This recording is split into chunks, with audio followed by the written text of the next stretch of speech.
It has the world's largest proven oil reserve of crude oil sitting underground.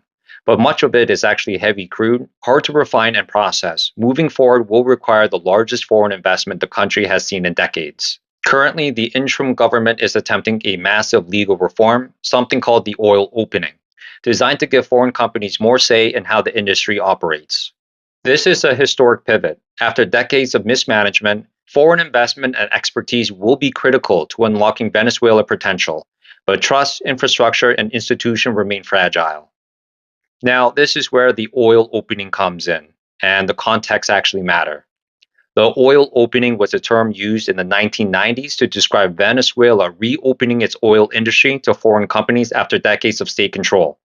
To give you guys better context, think of it like this: Venezuela owned the land and the oil, but didn't have the tools, money, or expertise to fully get it out of the ground, especially the heavy crude in the oil belt. So the government said, we will let experienced companies come in, help operate, invest their money, and we'll share the profits. That's the oil opening. Foreign companies like Chevron didn't own Venezuelan oil, but they were allowed to help run projects, bring technology, and take on risks in exchange for a cut. Production went up, investment came in. Later, under Chavez, that deal was reversed. Assets were seized, contracts were torn up, and the foreign companies pulled back. Trust collapsed. Today, when people talk about a new oil opening, they mean trying once again to invite foreign companies back in because without outside capital and expertise, the oil stays underground. Not because it lacks value, but because Venezuela cannot unlock its most prized commodity on its own. So, this is why Venezuela still matters. Venezuela's story isn't just about socialism, corruption, or sanctions.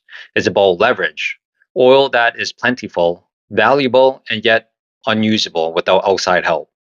That's why global power keeps circling around Venezuela.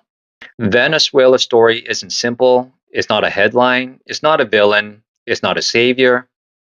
It's about 500 years of pattern: extraction over development, dependency over resilience, power over institutions. When people talk about Venezuela today, they argue ideology. But ideology didn't empty grocery shelves. Broken systems did. Lost capacity did. The collapse of trust did.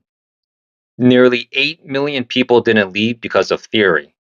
They left because food, medicine, electricity, and work disappeared.